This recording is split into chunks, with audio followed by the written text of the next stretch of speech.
여러분 안녕하세요, 류입니다.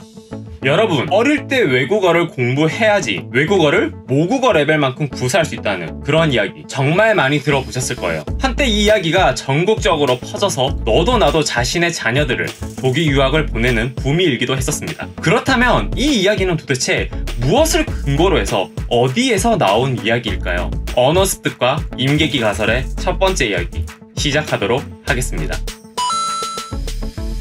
일반적으로 생물은 성장과 함께 신체적, 구조적 기능도 똑같이 향상되어 갑니다. 이와 반대로 생후 특정 시기를 기점으로 해서 어떠한 기능적인 부분의 능력이 급격하게 쇠퇴하는 것을 임계기라고 합니다. 예를 들어서 고양이의 시력은 생후 3개월이라고 하는 짧은 기간 내에 생성되기 때문에 이 기간 동안 눈을 가려놓는다면 영원히 시각적인 기능을 얻을 수 없게 된다고 합니다. 즉 장님이 되는 것이죠. 이 3개월이라는 짧은 기간이 고양이의 시각 기능을 얻을 수 있는 임계기가 되는 것입니다. 미국 언어학 교수인 에릭 레너버드는 어린아이의 실어증 회복 사례를 관찰하던 중 아주 놀라운 사실을 발견합니다. 좌반구의 손상으로 인해 후천적인 실어증을 앓던 아동의 나이에 따라서 그 회복의 경과가 전혀 달라졌던 것이죠. 아이가 12세 이전일 경우에는 언어 능력이 일정 레벨 이상까지 회복이 되었지만 13세 이상부터는 장기간에 걸친 치료에도 불구하고 언어 능력이 회복되지 않는다는 사실을 발견했습니다. 그는 이를 토대로 인간의 언어 능력은 12에서 13세가 될 때까지 완전히 습득이 되고 그 이후의 학습으로는 완전한 언어를 습득할 수 없다.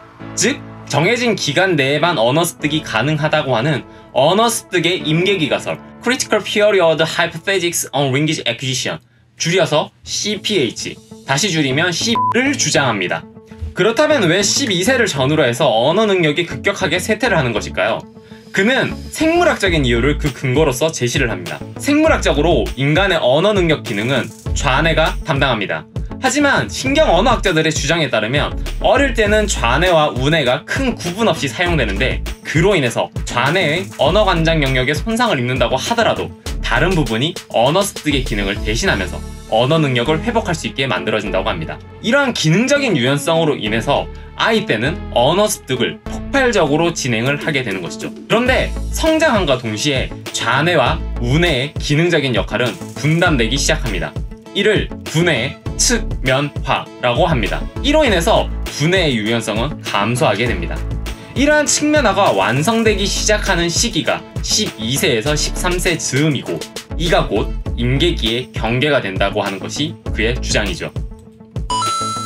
최근에는 각종 연구를 통해 최적의 임계기가 5세 전후라고 하는 것을 주장하는 학자들이 늘고 있습니다. 존슨 앤 뉴포트 교수들은 1989년 선천적인 청각장애자들 중 40년 이상 수화를 사용한 이들을 대상으로 조사를 벌였습니다. 청각장애자들에게 있어서 수화란 언어와도 같기 때문에 그들의 정밀성을 테스트함으로 인해서 언어 습득 능력을 조사할 수 있었던 것이죠. 이들은 피험자를 크게 3가지 그룹으로 나누었습니다. 부모가 수화 사용자이기 때문에 태어날 때부터 수화를 학습한 이들, 4세에서 6세부터 학습을 시작한 이들, 마지막으로 12세 이후부터 수화 학습을 시작한 이들, 총 3가지 그룹으로 나누어서 수화의 정밀도를 테스트했습니다. 실험의 결과 수화 학습을 시작한 연령이 느릴수록 정밀도 점수가 낮게 나왔습니다. 즉 5세 전후와 12세 이후의 그룹 간에도 차이가 발생했음을 의미하고 이는 기존의 12세라고 하는 임계기 내에도 또다시 언어 능력에 더욱 영향을 주는 특정 시기가 존재한다는 것을 밝혀낸 것이죠. 실제로 병리의학적으로 뇌의 성장은 5세에서 6세 정도까지 성인의 약 90% 정도 성장합니다. 또한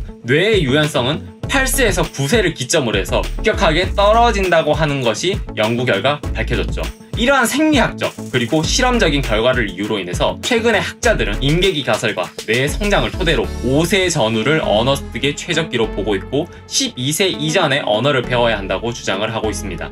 하지만 무엇보다도 이런 임계기 가설이 큰 힘을 얻게 된 것은 전 세계에서 발견되는 다수의 실증 사례들이 존재했기 때문입니다. 가설의 증명을 위해서는 아이에게 임계기 기간 동안 언어 습득이 가능한 환경과 교육을 제공하지 않아야만 하는데 실제로 이러한 실험은 윤리성의 문제로 인해서 사실상 불가능했죠. 가설이 또 입증되는 순간 실험 아동은 평생 동안 말을 구사할 수 없게 되는 것과 마찬가지이기 때문에 실험이 성공하더라도 성공하지 않더라도 그 과정과 결과 모두가 윤리적으로 굉장히 큰 문제를 야기할 수밖에 없었습니다. 또 언어 능력은 인간만이 지니고 있는 고유의 능력이기 때문에 동물을 통해서 간접적인 실험을 할 수도 없었죠. 실질적인 입증이 불가능하기 때문에 언어 습득의 임계기라고 하는 것은 결국 지금까지도 가설에 머물러 있습니다. 그럼에도 불구하고 오늘날에 이르기까지 이 가설은 아주 강력하고 설득력이 높은 가설로서 자리 잡고 있습니다. 이 가설을 증명해주는 불운한 사례들이